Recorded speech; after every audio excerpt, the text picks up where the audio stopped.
कहते जनाब अबू बकर सिद्दीक से मेरा ताल्लुक नहीं, तुझे क्या लगता है अबू बकर सिद्दीक इतना सस्ता है कि हर भंगी चरसी के हिस्से में आ जाए? अबू बकर आता है तो हक नवाज के हिस्से में आता है, अबू बकर आता है ज़ियाउर रहमान और इसारुल कासमी के हिस्से में आता है, अबू बकर आते हैं आजम तारिक और निशर हैदरी के हिस्से में आते हैं, अबू बकर आते हैं गाजी औरंगजेब फारूकी के हिस्से में आते हैं, अबू बकर आते हैं ईमान वालों के हिस्से में आते हैं। और अबू बकर हैं ही सिर्फ ईमान वालों के इमाम। जिसके दिल में ईमान है अबू बकर उसी का इमाम है, जिसके दिल में ईमान ना हो अबू बकर उसका इमाम, उसका इमाम अबू जहल, उतबा और शैबा, अब्दुल्ला इब्ने उबई, अब्दुल्ला इब्ने सबा की ज़ुर्रियत, तुम्हें हमने कब कहा कि अबू बकर तुम्हारा इमाम है?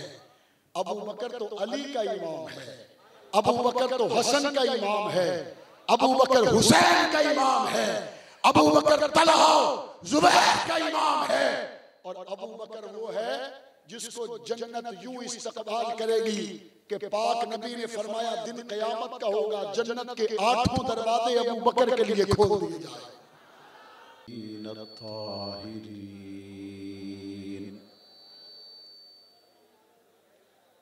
अम्मा बादु फ़अऊज़ु बिल्लाहि मिनश शैतानिर रजीम बिस्मिल्लाहिर रहमानिर रहीम।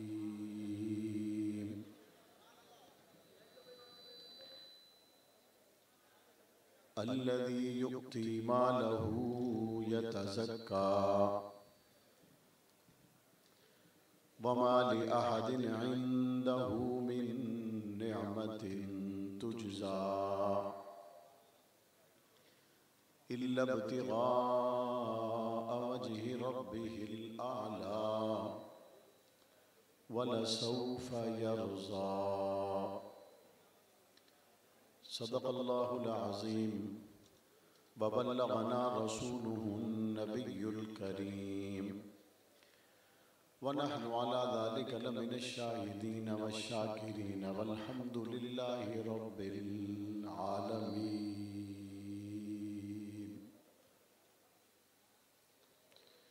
इंतहाई वाजिबुल एहतराम काबिल सद एहतराम हज़रात उलमाए किराम, बुजुर्गान दीन, नौजवानान अहले सुन्नत, बिलाल कॉलोनी कुरंगी कराची से ताल्लुक़ रखने वाले तौहीद व सुन्नत के परवानों, सहाबाए कराम, अहले बैत उज़्ज़ाम से अक़ीदत व मोहब्बत कदम भरने वाले जाबाज मुजाहिद जियाले कारकुनों,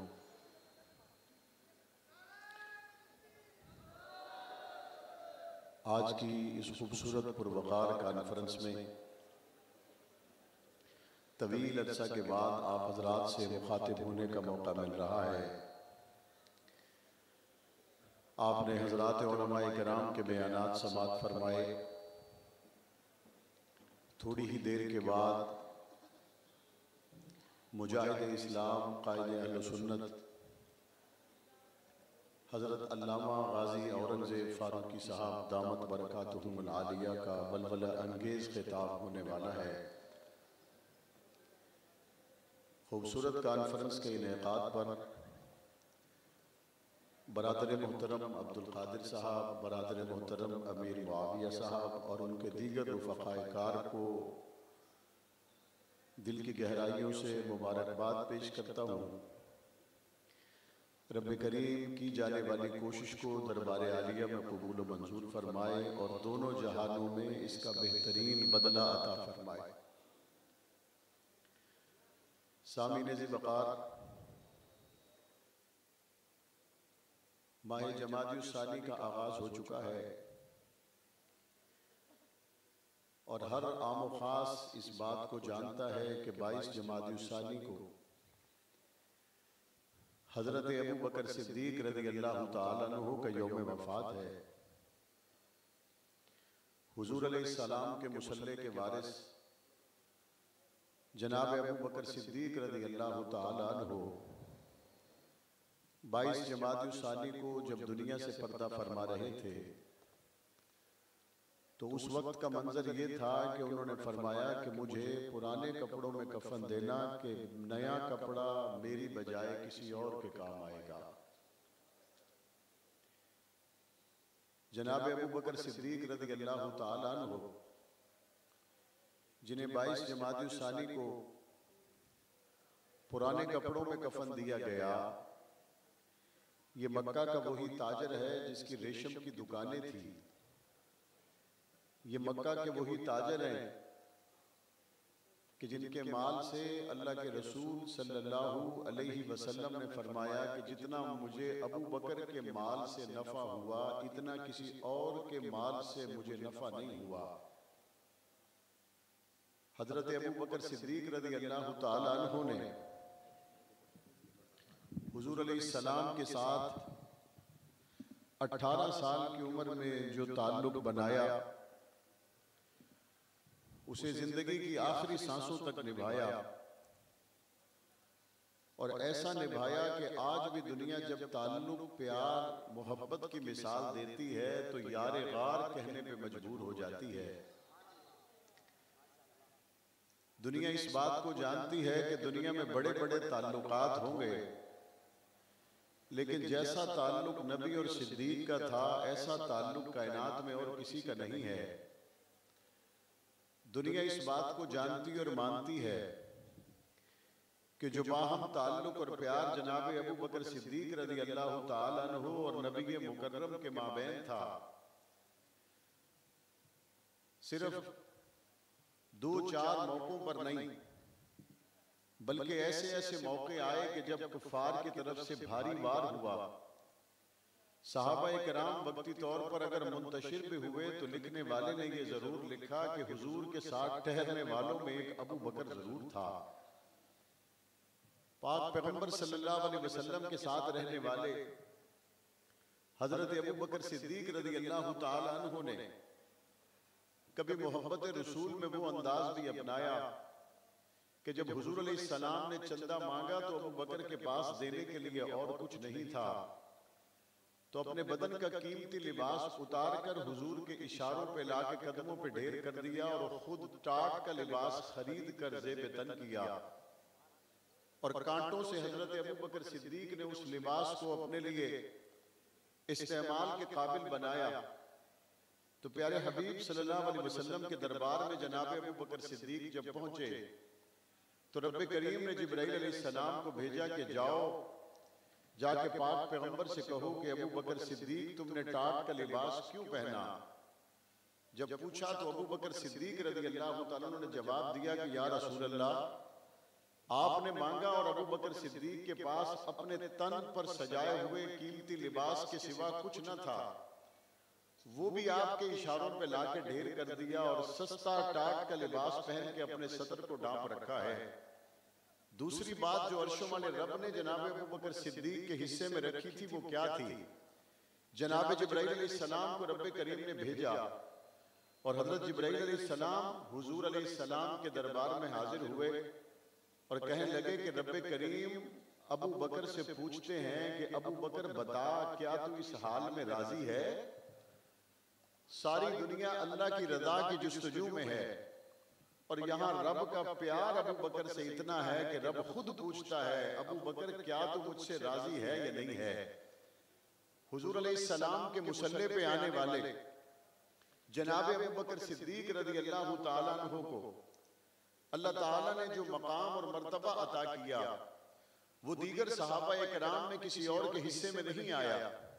अगर इस उन्वान पर तफसील से बात की जाए तो की जा सकती है, लेकिन अबू बकर सिद्दीक का एक शान ये भी है कि तमाम सहाबा-ए-किराम में सिर्फ अबू बकर सिद्दीक वो हैं जिन्होंने हुजूर अलैहिस्सलाम के हाथ के अलावा किसी और हाथ पर बैत की कोई नहीं। हजरत उमर फारूक रज़ियल्लाहु ताला अन्हु ने नबी अलैहिस्सलाम के बाद गैर नबी अबू बकर सिद्दीक के हाथ पर बैत की है और हजरत उस्मान ने नबी अलैहिस्सलाम के बाद 2 गैर नबी के हाथ पर बैत की है। हजरत अली ने हुजूर अलैहिस्सलाम के बाद 3 लोग जो गैर नबी थे उनके हाथ पर बैत की है। हजरत अली ने हजरत अबू बकर, हजरत उमर, हजरत उस्मान के हाथ पर बैत की। हजरत उस्मान ने हजरत अबू बकर और हजरत उमर के हाथ पर बैत की। हजरत उमर जिनके बारे में पाक नबी ने फरमाया कि उमर अगर मेरे बाद कोई नबी होता तो उमर होता, इस उमर ने भी हुजूर के जाने के बाद एक गैर नबी के हाथ पर बैत की जिसका नाम अबू बकर सिद्दीक है। तमाम सहाबा में तन्हा अबू बकर सिद्दीक वो है जिसने सिवाय नबी के और किसी के हाथ पर बैत की कोई नहीं। मुसल्ले के वारिस बनने वाले जनाब अबू बकर सिद्दीक रज़ी अल्लाह तआला अन्हु पर इल्जाम लगाने वाला इल्जाम लगाता है कि सैयदा तैयबा ताहिरा हजरत फातिमा ज़हरा रज़ी अल्लाह तआला अन्हा को बाग़ फिदक में हिस्सा नहीं दिया। अबू बकर सिद्दीक ने हिस्सा न देकर हुजूर की बेटी के साथ जुल्म किया, हुजूर की बेटी के साथ ज्यादती की। जरा ठहर के सुनो तो सही, किस अबू बकर सिद्दीक पे इल्जाम लगा रहे हो जिसने शाही से अपना कफन भी बनाना गवारा न किया? किस अबू बकर सिद्दीक पर इल्जाम लगा रहे हो जिस अबू बकर सिद्दीक ने पुराने कपड़ों में दफन होना गवारा किया? किस अबू बकर सिद्दीक पर बात कर रहे हो? होश से बात करो, मुंह संभाल के बात करो, अकल को इस्तेमाल करो। अबू बकर सिद्दीक तो वो है, अगर बीवी ने मीठा पका के रख दिया तो अबू बकर ने कहा ये कहां से आया है? बीवी ने बताया कि आपके एक दिन ख्वाहिश थी जबान पर कि मुझे मीठा खाने को कुछ मिले, तो मैंने कहा मीठा तो कुछ नहीं, आपकी ख्वाहिश पर मैंने थोड़ा थोड़ा रोजाना पैसा बचाया और आज आपके लिए मीठा बना के ले आई। अबू बकर तो वो है जिसकी रेशम की दुकानें थी लेकिन हुजूर के मुसल्ले का वारिस बना। तो अबू बकर ने क्या किया?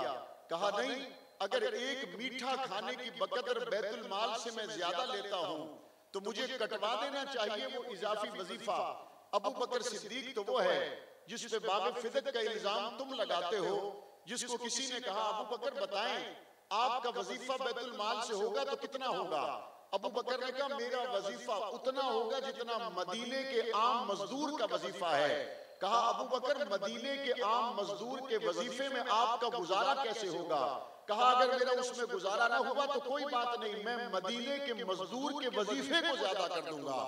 जिस अबू बकर सिद्दीक ने हुजूर अलैहिस्सलाम के मुसल्ले पे आने के बाद कौम की खिदमत का वो मेयार कायम कर दिया कि अबू बकर सिद्दीक के जाने के बाद जनाब उमर नमाज फजर के बाद लोगों से मुखातिब हुए और लोगों से पूछा, लोगों बताओ कोई ऐसा काम जो अबू बकर ने किया हो मैं उमर ने ना किया हो, जरा मुझे बताओ ताकि मैं भी वो काम करूं। लोगों ने बताया उमर अबू बकर का ये मामूल था, वो रोजाना फजर की नमाज पढ़ के सामने पहाड़ी पे जाते थे और उनके साथ एक छोटी सी रोटी हुआ करती थी। आप खलीफा बन गए लेकिन आप अभी तक नमाज फजर के बाद रोटी के साथ इस पहाड़ की तरफ नहीं गए। लोगों ने कहा उमर आपके अंदर ये एक बात है जो अबू बकर के जमाने में थी लेकिन आपके अंदर नहीं है। हजरत उमर ने एक रोटी ली और रोटी लेके नमाज फजर के बाद पहाड़ पर चढ़े। काफी सफर तय करने के बाद जनाब उमर ने देखा एक शख्स गार में बैठा हुआ इबादत कर रहा है। हजरत उमर समझ गए यही वो शख्स है जिसके लिए रोजाना अबू बकर रोटी लेके आते होंगे, यही वो शख्स है जिसकी खिदमत के लिए जनाब अबू बकर रोजाना नमाज फजर के बाद इस पहाड़ पर चढ़ के गार के दहाने पे आते होंगे। हजरत उमर कहते हैं मैंने रोटी को तोड़ा, मैं उसके करीब हुआ, मैंने देखा कि उसकी आंखें कोई नहीं। मैंने लुकमे को जब उसके मुंह में डाला उस बूढ़े की चीखें निकल गई। उसने कहा मुझे लगता है कि अबू बकर दुनिया से चला गया। उमर कहते हैं मैंने पूछा ओ बाबा तुझे तो नजर कोई नहीं आता, तुझे कैसे पता चला कि अबू बकर दुनिया में नहीं है? इस बूढ़े ने कहा अबू बकर को पता था कि मेरे मुंह में दांत नहीं है। अबू बकर पहले लुकमे को अपने मुंह में चबाया करता, उसके बाद फिर उस लुकमे को मेरे मुंह में देता। आज बगैर चबाया हुआ लुकमा जब मेरे मुंह में आया तो मुझे यकीन हो गया कि आज अबू बकर किसके सिवा कोई और आया है, तो इसका मतलब है कि अबू बकर दुनिया से जा चुका है। उस अबू बकर सिद्दीक पर यह इल्जाम लगाना कि उस अबू बकर ने नबी की बेटी को फिदक से हिस्सा नहीं दिया, नबी की मिरास को नबी अलैहिस्सलाम के बताए हुए उसूलों के मुताबिक तकसीम नहीं किया। अकल के अंदों जरा बताओ तो सही, क्या हुजूर के हरम में अबू बकर की बीवी बेटी आयशा नहीं है? क्या हुजूर के हरम में उमर की बेटी हजरत हफ्सा नहीं है? अगर तो पाक पैगंबर के जाने के बाद अबू बकर ने अपनी बेटी जो हुजूर के निकाह में थी और हुजूर के जाने के बाद बेवा हुई और हुजूर अलैहिस्सलाम के जाने के बाद वो हुजूर अलैहिस्सलाम की प्रॉपर्टी से हिस्सेदार थी, अगर तो अबू बकर ने अपनी बेटी आयशा को हिस्सा दे दिया, उमर ने अपनी बेटी हफ्सा को हिस्सा दे दिया, लेकिन नबी की बेटी फातिमा को हिस्सा नहीं दिया, तो अबू बकर ने जुल्म किया, अदल नहीं किया। उमर ने भी जुल्म किया, अदल नहीं किया। लेकिन अगर अबू बकर ने अपनी बेटी को भी हिस्सा नहीं दिया, उमर की बेटी को भी हिस्सा नहीं दिया, नबी की बेटी को भी हिस्सा नहीं दिया, और इस हदीस के तहत नहीं दिया कि अंबिया की मिरास दरागी मर्द नहीं, अंबिया की मिरास इल्म होता है। अबू बकर ने अपनी बेटी को हिस्सा न देकर बता दिया, अबू बकर ने नबी के फरमान पर अमल किया है। उमर की बेटी को हिस्सा न देकर बतला दिया, उमर ने नबी के फरमान पर अमल किया है। चलते चले जाओ, हजरत अली मुर्तजा का दौर आया, अली ने भी अबू बकर, उमर, उस्मान के दौर की तकसीम को बाकी रखकर बता दिया, अली को अबू बकर पर एतमाद है, अली को उमर पर एतमाद है, अली को उस्मान पर एतमाद है। अगर एतराज बागे फिदक के मामले में अबू बकर पर होगा तो वही एतराज अली पर भी होगा। अगर उमर पर एतराज होगा वही एतराज अली पर भी होगा, उस्मान पर होगा वही एतराज अली पर भी होगा। जब तमाम ने अबू बकर की तकसीम को बाकी रखा तो मानना पड़ेगा मोहम्मद का फरमान भी सच्चा है, मोहम्मद का अबू बकर भी सच्चा है।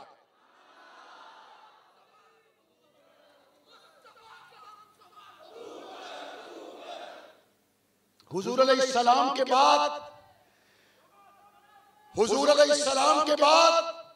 हुजूर के मुसल्ले के वारिस अबू बकर सिद्दीक ने पाक पैगंबर सल्लल्लाहु अलैहि वसल्लम के ज़माने में जो बाग़े फिदक की तकसीम के 3 मसारिफ थे, उन्हीं 3 मसारिफ के तहत हजरत अबू बकर सिद्दीक ने उसको बाकी रखा और जारी रखा।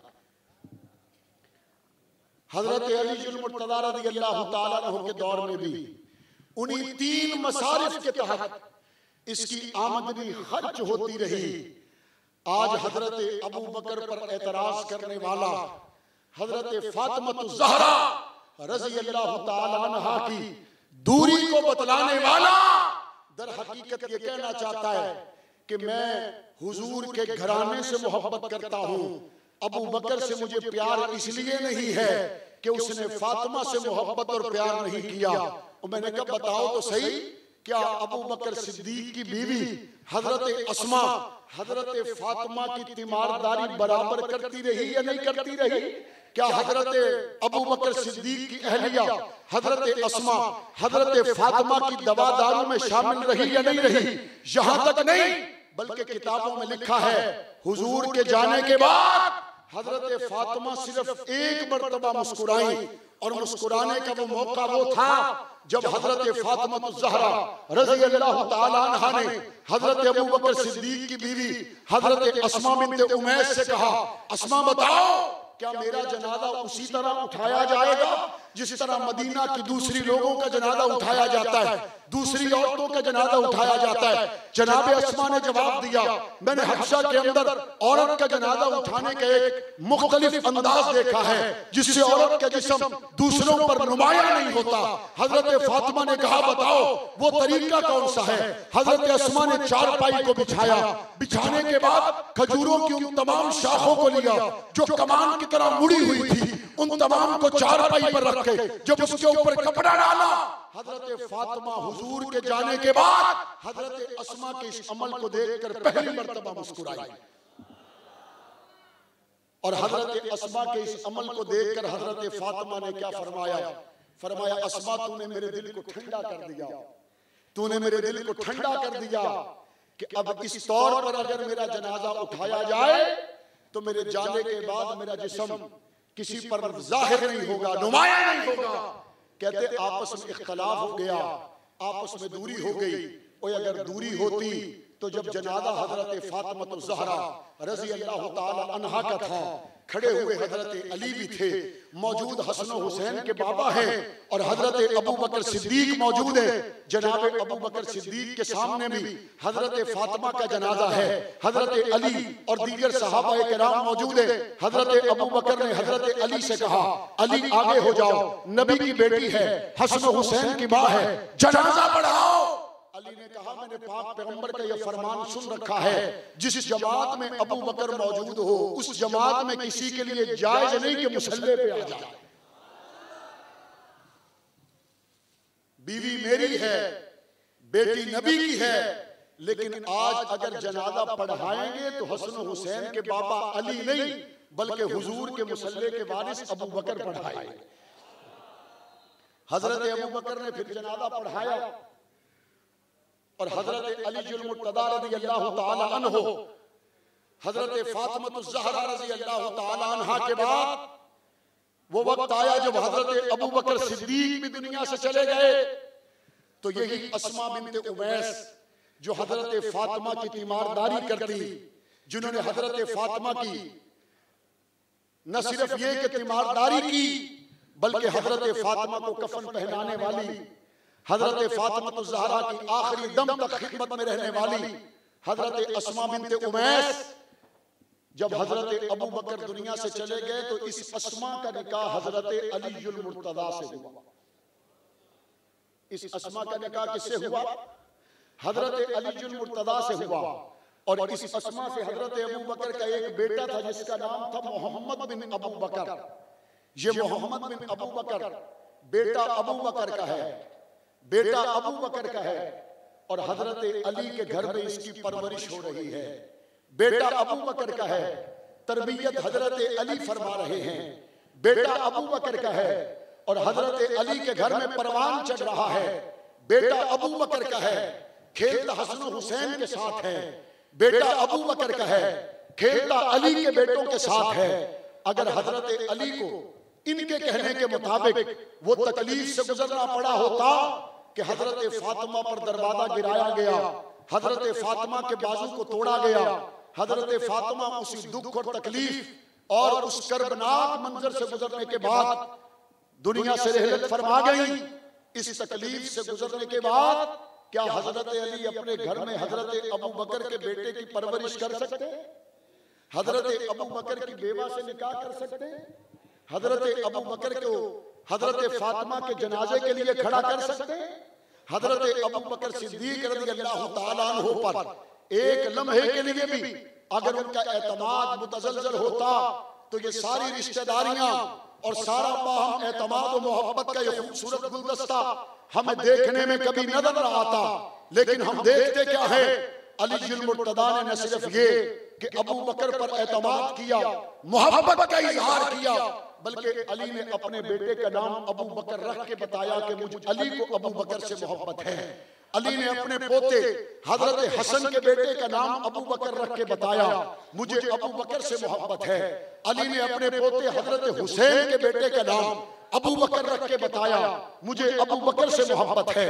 फिर हजरत अली का एक और बेटा पैदा हुआ, उसका नाम हजरत उमर के नाम पर हजरत अली ने रखकर बताया मुझ अली को उमर से मोहब्बत है। फिर हजरत हसन के घर में बेटा पैदा हुआ, उसका नाम भी हजरत अली ने उमर रखकर बताया मेरे पोते का नाम भी उमर होगा कि मुझे उमर से मोहब्बत है। फिर हुसैन के घर में बेटा पैदा हुआ, उसका नाम भी उमर के नाम पर रखकर हजरत अली ने बताया कि मुझे उमर से मोहब्बत है। अपने बेटे का नाम अबू बकर उमर रखा, पोते का नाम अबू बकर उमर रखा।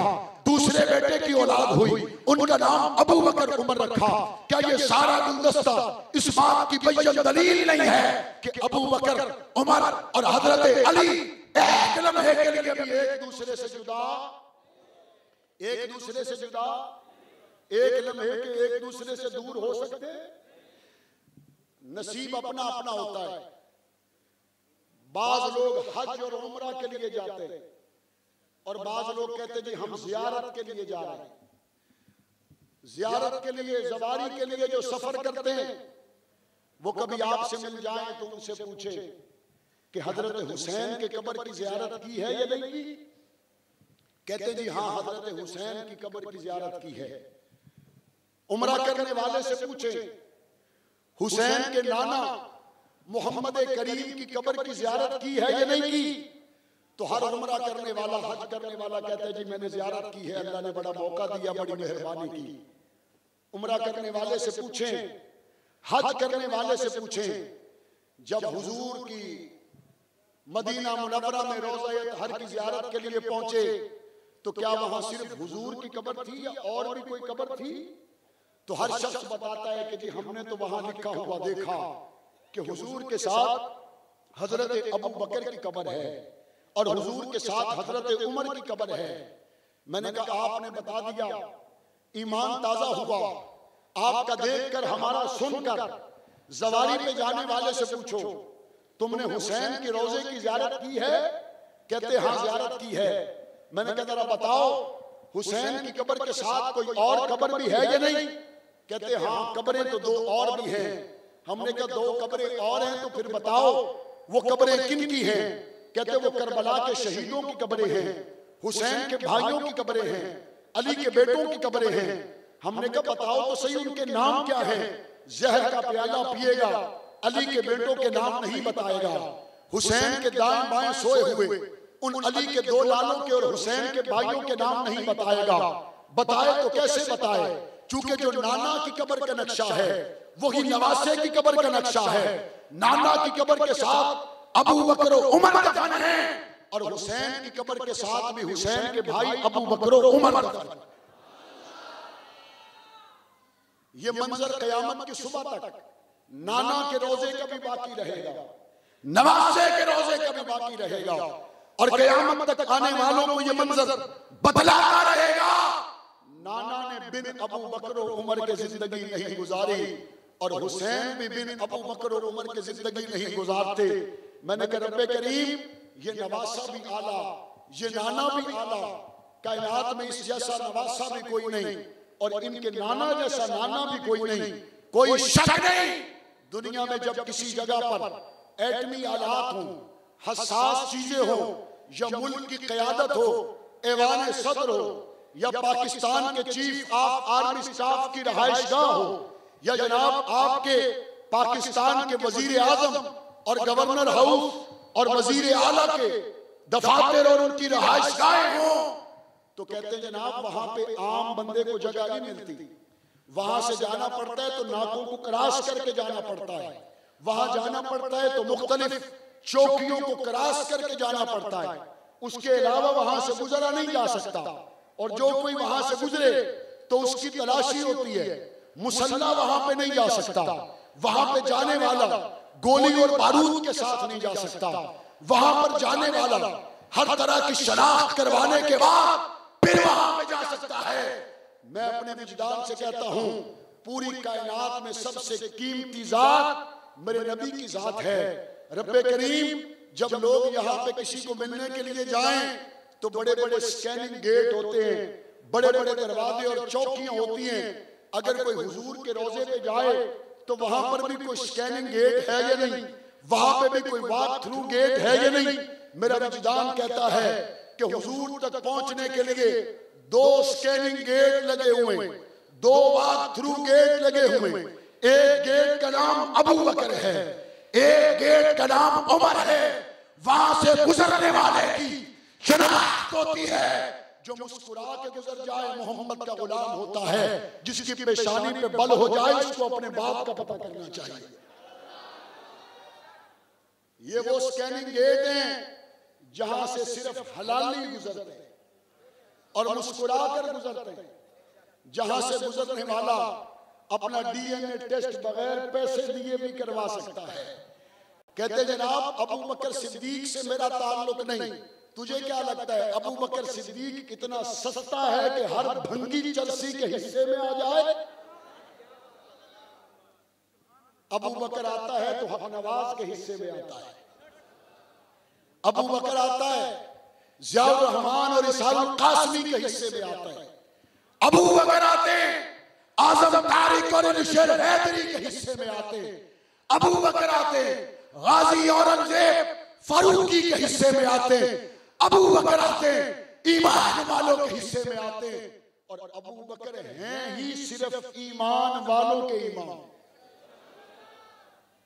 जिसके दिल में ईमान है अबू बकर उसी का इमाम है, जिसके दिल में ईमान ना हो अबू बकर उसका इमाम, उसका इमाम। अबू जहल, उतबा और शैबा, अब्दुल्ला इब्ने उबई, अब्दुल्ला इब्ने सबा की ज़ुर्रियत, तुम्हें हमने कब कहा कि अबू बकर तुम्हारा इमाम है? अबू बकर तो अली का इमाम है, अबू बकर तो हसन का इमाम है, अबू बकर हुसैन का इमाम है, अबू बकर तलहा जुबैर का इमाम है। और अबू बकर वो है जिसको जन्नत यूं इस्तकबाल करेगी कि पाक नबी ने फरमाया दिन क़यामत का होगा, जन्नत के 8 दरवाजे अबू बकर के लिए खोल दिए जाए। पंजाब असेंबली के अंदर हुजूर अलैहिस्सलाम की खत्म नबुव्वत, सहाबाए किराम अहले बैत उज़्ज़ाम की नामूस के तहफ़्फ़ुज़ के लिए तहफ़्फ़ुज़ बुनियाद इस्लाम बिल आया। बहुत से लोग पूछते उस बिल में क्या था? उस बिल के अंदर पहली बात ये थी, जहां पर हमारे नबी सल्लल्लाहु अलैहि वसल्लम का नाम नामी इसमें गिरामी आएगा तो उसके आखिर में खातमुन नबिय्यीन लिखना जरूरी है। यह आपके ईमान की तर्जुमानी है या नहीं? आपके जज्बात की तर्जुमानी है या नहीं? कादियानियत के लिए रास्ता बंद होगा या नहीं होगा? जब खातमुन नबिय्यीन लिखना लाज़मी करार दे दिया जाएगा तो खत्म नबुव्वत के मुनकिर के लिए रास्ता बंद होगा या नहीं होगा? वो बिल क्या कहता है? वो बिल कहता है जहां हुजूर अलैहिस्सलाम की अज़वाज में हजरत खदीजा का नाम नामी इसमें गिरामी आए, या हजरत सौदा और हजरत आयशा, हजरत हफ्सा और हजरत जवेरिया उम्महातुल मोमिनीन में किसी का भी नाम नामी इसमें गिरामी आए तो शुरू में उम्मुल मोमिनीन लिखना जरूरी है, आखिर में रज़ी अल्लाह ताला अन्हा लिखना जरूरी है। जहां हुजूर की 4 बेटियों, हुजूर के 3 बेटों का जिक्र आएगा, उनके आखिर में रज़ी अल्लाह ताला अन्हा या रज़ी अल्लाह ताला अन्हो लिखना जरूरी है। हुजूर अलैहिस्सलाम के खुलफा का जहां नाम आएगा उससे पहले खलीफाए राशिद या खुदा के हिदायत करदा खलीफा ये उर्दू में लिखना जरूरी, और आखिर में रज़ी अल्लाह ताला अन्हो लिखना जरूरी है। क्या बिल की इन इबारात के साथ इस मुल्क में कोई मुसलमान इख्तिलाफ कर सकता है? बताएं, कर सकता है? जिस दिल में हुजूर की मोहब्बत है क्या वो इख्तिलाफ कर सकता है कि खातमुन नबिय्यीन न लिखा जाए? जिस दिल में उम्महातुल मोमिनीन की मोहब्बत है क्या वो इख्तिलाफ कर सकता है कि उम्मुल मोमिनीन न लिखा जाए? लेकिन एक तबके ने इख्तिलाफ किया। जब उन्होंने इख्तिलाफ किया तो हमने फिर अपनी बात को सालों में समझाने की बजाय एक प्रेस कॉन्फ्रेंस जो गैर मुस्लिम तबके ने की उसको सामने रखकर तमाम मुसलमानों को समझा दिया कि भाई ये बिल सिर्फ मुसलमानों के लिए था, मुगालता हुआ है, गैर मुस्लिमों के लिए नहीं था। वो सिर्फ मुसलमानों के लिए था। और कहते जनाब वो रातों रात पास होने जा रहा था, उजलत में पास होने जा रहा था। जो रातों रात की पैदावार हो उसको रातों रात ही लगता है। 1.5 साल तक उस बिल पे काम हुआ और मुझे पता है ये जिन्होंने कहा ना रातों रात, ये रातों रात वाले वो लोग हैं जिन्होंने अपने हल्के के चंद 100 लोगों को मुतमईन करने के लिए असेंबली के अंदर ये गुफ्तगू की और अपने हल्के के अंदर उसके क्लिप चलवाए। चंद 100 लोगों को मुतमईन करने के लिए आने वाले बल्दियात हों या आने वाले आम इंतखाबात हों, आपने अपने क्लिप चलवाकर चंद 100 लोगों को तो मुतमईन कर लिया, लेकिन आम इंतखाबात में आप अपने हल्कों में जाएं, आपसे चंद 100 नहीं लाखों हजारों आलो सुन्नत पूछेंगे कि खातमुन नबिय्यीन के बिल पर आपने इख्तिलाफी नोट क्यों लिखा था। आपसे पूछेंगे आपने खलीफा राशिद के लिखे हुए बिल से अगर अपने आप को जुदा दिखाने और बताने की कोशिश की थी तो किस बुनियाद पर की थी? एहतराम को कायम करने का और गुस्ताखी को रोकने का ये बिल जो पंजाब असेंबली में आया, वक्त आने वाला है जब सिर्फ पंजाब असेंबली में नहीं अल्लाह के रसूल की खत्म नबुव्वत, सहाबा और अहले बैत की हुर्मत का कानून पूरे मुल्क के लिए बनेगा इंशाअल्लाह। आप पहले भी साथ थे, आइंदा भी साथ रहेंगे या नहीं रहेंगे इंशाअल्लाह? आप पहले भी बेदार थे, आइंदा भी बेदार रहेंगे या नहीं रहेंगे इंशाअल्लाह? और मुझे अल्लाह की जात से बड़ी उम्मीद है। लोग कहते हैं इसके बदले में तुम्हें क्या मिलेगा? मैंने कहा इसके बदले में हमें सिर्फ और सिर्फ एक लम्हा और एक मूवमेंट के दिन कयामत का हो, अबू बकर सिद्दीक ये कह दे या रसूल अल्लाह ये मेरे हैं। ये एक लम्हा अगर हमें नसीब हो गया तो हमारी पूरी जिंदगी की मेहनत तमाम है। आज कोई किसी का वर्कर, किसी का वोटर, किसी का सपोर्टर, किसी के लिए मेहनत और कोशिश करता है, इलेक्शन में कामयाबी हासिल करने के बाद किसी पोलिंग एजेंट को, अपने वोटर सपोर्टर को जीतने वाला एमएनए एमपी ये थपकी दे के कह दे ये मेरा बड़ा खास है। वो कहता जनाब आपने नाम लेके पुकार लिया, अब मेरी थकावट उतर गई, मेरे जनाब पसीने का बदला आ गया। अबू बकर हमें तो सिर्फ इतना पता है, आप निभाने में मशहूर हैं, आप लगाने में मशहूर हैं। 1400 साल के बाद अल्लाह की तौफीक से हमने आपसे लगाई है और अल्लाह की तौफीक से हम आपके साथ निभा जाएंगे। ऐ डंग खा के मुस्तफा के पहरे देने वाले, दिन कयामत का हो तो हमें याद रखना। और अबू बकर मेरे नबी से ताल्लुक जितना आपका है इतना यारान मुस्तफा में और किसी का नहीं है। हमने ये तय कर लिया है आपकी इज्जत और हुर्मत का तहफ्फुज करते हुए हथकड़ी पहननी पड़ी पहनेंगे, जेल जाना पड़ा जाएंगे, तख्तेदार पे चढ़ना पड़ा चढ़ जाएंगे, मुसीबतें बर्दाश्त कर जाएंगे, लेकिन आपके तकद्दुस पर एक लम्हा के लिए भी आंच को गवारा नहीं करेंगे।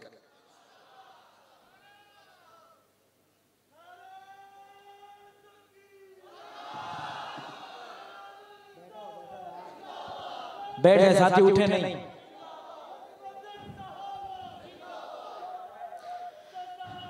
आप हज़रात के जज्बात को गरमाने के लिए मैं दावत दे रहा हूं हमारे दूर दराज से तशरीफ लाए हुए मेहमान मुल्क पाकिस्तान के मशहूर व मारूफ नात खां जनाब हाफिज मोहम्मद आबिद साहब को सिर्फ 5 मिनट के लिए।